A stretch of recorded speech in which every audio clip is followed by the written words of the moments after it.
What's up, guys? Today we're going to be looking at the Remington 1100 and the Remington 1187, kind of going over the differences of the two and some specifications of them. So make sure you subscribe to the channel. Go ahead and do that now. Mountain Dew break. All right, so if you can't tell already, this is the Remington 1187. And this is the Remington 1100. You can tell that's what it is by the way that it is. So right off the bat, you'll notice some differences here. With the foregrip, there's some checkering down here. Nice little design. Diamond shape. This one, the 1100, has a little bit fancier design. The 1187 has obviously no engraving on there, whereas this one does. And even down here, the checkering here compared to this, the 1100. On the opposite sides, you'll see the checkering here, nothing here. This is the trap model. Some scuffs right here. Obviously it's been used. So I can mostly speak for the 1187 because this is my personal firearm, whereas that one was my grandfather's and passed to my dad. This model was also passed to me from my dad, but this one came with two different types of barrels and different choke sizes. I'm sure the 1100 did as well. This one has the same, this is the same exact length as the 1100. Stock's the same, everything's the same. Still Remington safeties by the trigger here. Same loading and ejection ports. The 1100 was made from, I believe, the 60s until the 80s, mid 80s. That's when the 1187 took over. The 1100 has more of a reputation of being an awesome firearm. The 1187 is good, but the 1100 is just a classic shotgun semi-automatic. Now that I'm done talking about them, let's put through rounds through them. Alright, so up there, you'll see I have two different targets set up. Not that it matters because it's shooting a shotgun, but there they are.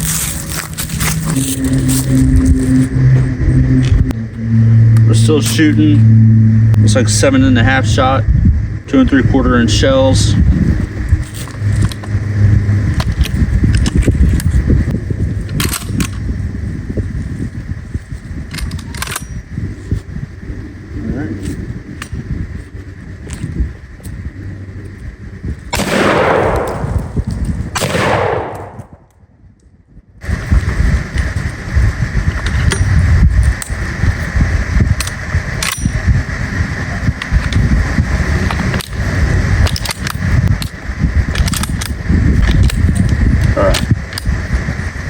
So this one has a tube or a rod in here, so I can only put 2 shells in the mag tube and 1 in the chamber for 3 total.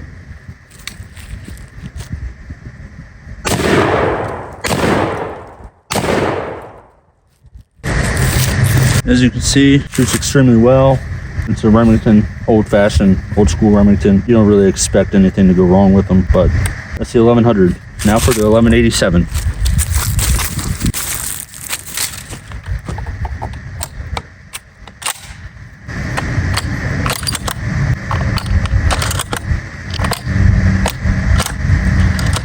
All right, this one holds 2 in the mag tube, 1 in the chamber as well for 3 total. The reason that you might have a stopper in here to block how many you can put in is because in certain states for hunting, you're only allowed to have 3 in the gun. And so they make, obviously, a tool. You pop off this end cap right here. Let's go ahead and put some rounds through it first.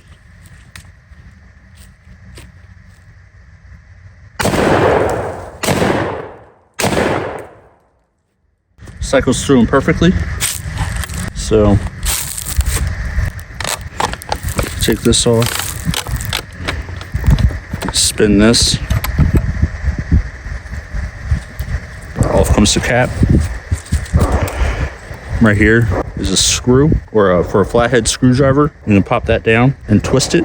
I don't have a screwdriver with me, but you pop this down and twist it, then this cap right here come off, and then a spring will come out, as well as any rod that may be in there.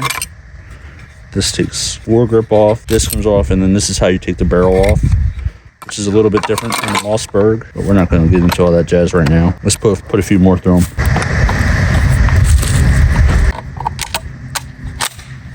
I'm more akin to shooting this one, the 1187, because it is mine. And it's just, this was the first gun I ever shot when I was a kid.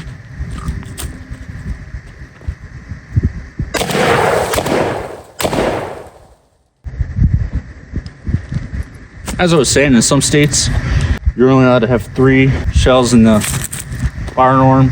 And then in some states, you're only allowed to use shotguns depending on the area because of overcrowding and population and stuff like that with people, because rifles will travel too far.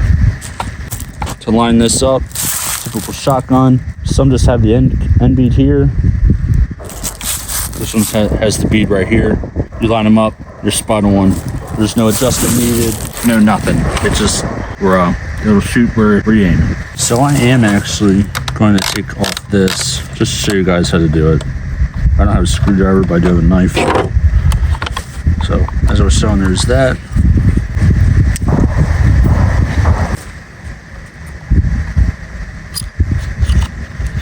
You twist it counterclockwise. I believe they make it so that you can do this in the field, because that knife worked perfectly. So here's the spring. Here's that rod I was telling you about. You're gonna take that out. Just put it back in there. Spin it clockwise to lock it in place. Spin this back on. It'll only go hand tight. You don't want to get a wrench on there or anything like that. So with the tube out, it'll hold one in the chamber. And 1, 2, 3, 4. That should be it. Should be 5 total. Yep. So 4 in the mag tube, 1 in the chamber.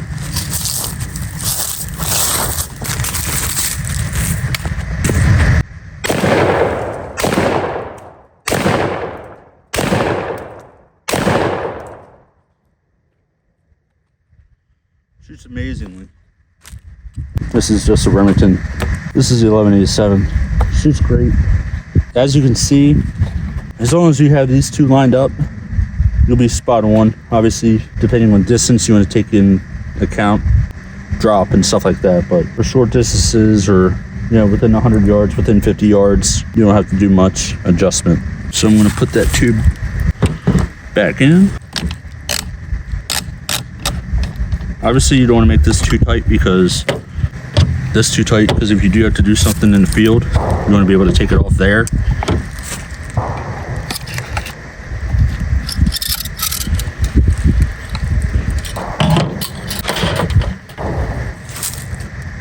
It drops in, fat end first, because what'll happen is the spring sits around it.